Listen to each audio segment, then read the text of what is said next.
현재 교보문고 베스트셀러에 두 권의 주식책이 올라와 있는 걸 보게 되었습니다.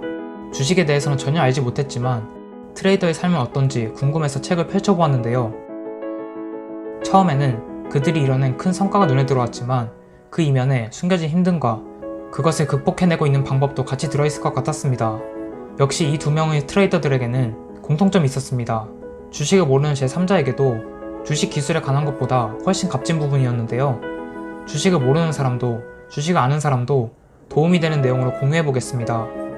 우선 이 둘은 여러가지 주식 방법 중에서 단기 매매, 자산을 매우 짧은 기간 동안 보유하고 매도하는 투자인 단타를 하는 20대였고 연간 억대를 벌어들이고 있는 트레이더들이었는데요.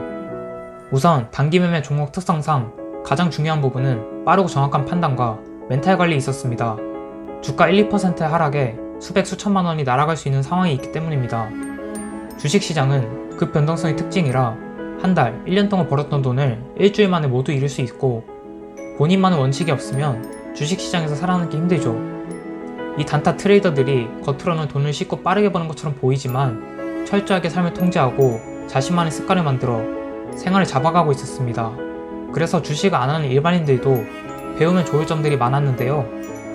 첫 번째, 잘하는 트레이더들은 매매 일지와 복기를 매일 꾸준하게 한다는 공통점이 있었습니다.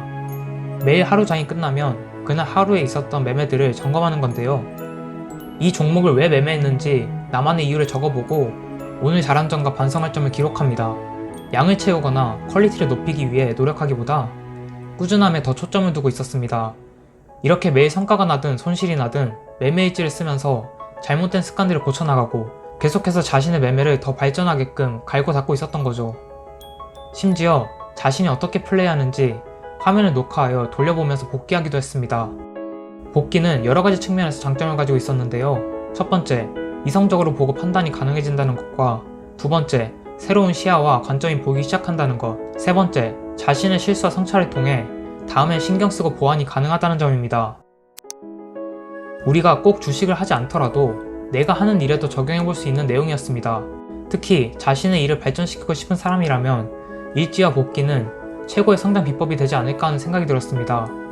바둑 기사들도 가장 중요하게 꼽는 훈련이 복귀에 있다고 많이 알려져 있기도 하죠. 두 번째, 규칙적인 하루, 자신만의 루틴과 원칙이 있다는 것입니다.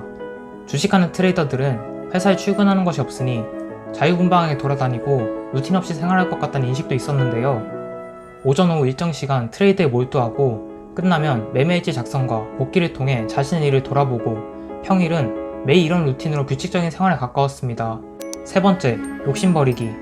주식시장에서 가장 위험한 것 중 하나로 욕심과 겸손함을 잃는 것이라고 이야기하는데요. 이들은 욕심을 버리기 위해 여러가지 장치들을 두고 있었습니다. 욕심을 내지 못하고 충동적인 거래를 방지하기 위해 수익금은 무조건 출금하는 자신만의 원칙들이 있었습니다. 이렇게 심리를 안정화시키기 위해 환경 세팅, 시스템을 만들어 좋은 습관을 지켜나가고 있습니다. 손실이 났을 때 메꾸려고 무리하게 투자하기보다 실패와 실수를 인정하고 다음에 다시 내 원칙대로 새롭게 해나간다는 마인드와 행동 세팅이 되어 있었습니다. 내 원칙이 먹히지 않을 때 인정하고 유연하게 넘길 수 있는 심리, 이걸 하지 못하는 사람들은 결과와 심리 모두 무너지기 쉽다고 이야기합니다. 그리고 겸손함에 대해서도 강조했는데요. 손실이 나거나 투자에 있어 실수한 부분은 모두 나의 몫, 나의 선택에 대한 책임으로 받아들이고 나한테서 고쳐야 할 부분을 찾았다는 것입니다. 반대로 결과가 좋을 때는 내가 잘한 것도 있겠지만 시장이 잘 따라주고 운이 좋았다고 생각하며 겸손을 놓지 않으려고 했다는 점이 인상 깊었습니다. 이렇게 연애 수억 원에서 수십억 원을 벌고 있는 트레이더들도 큰 성과만큼 커진 압박감을 이겨내고 심리가 무너지지 않게 하기 위해 많은 노력을 기울이고 있었습니다. 마지막으로 이번에 이렇게 주식 관련 책을 읽다 보니 한 단어가 눈에 들어왔습니다. 바로 내동매매였는데요. 주식에는 내동매매라는 용어가 있습니다. 본인의 확실한 판단 없이 남을 따라하며 매매하는 것을 말합니다. 현실에서도 우리가 인생을 이렇게 살고 있지는 않은지 남의 기준과 분위기에 휩쓸려 한두 번 좋은 결과가 있더라도 왜 잘한지 모르거나 남의 판단에 내 인생이 좌지우지되는 상황을 방치하고 있지는 않은지 돌아볼 필요가 있다고 생각이 들었습니다. 다양한 스토리로 다양한 관점을 갖길 원하는 사람이라면 지금 이 채널을 구독해보세요. 지금 이 채널을 구독해보세요.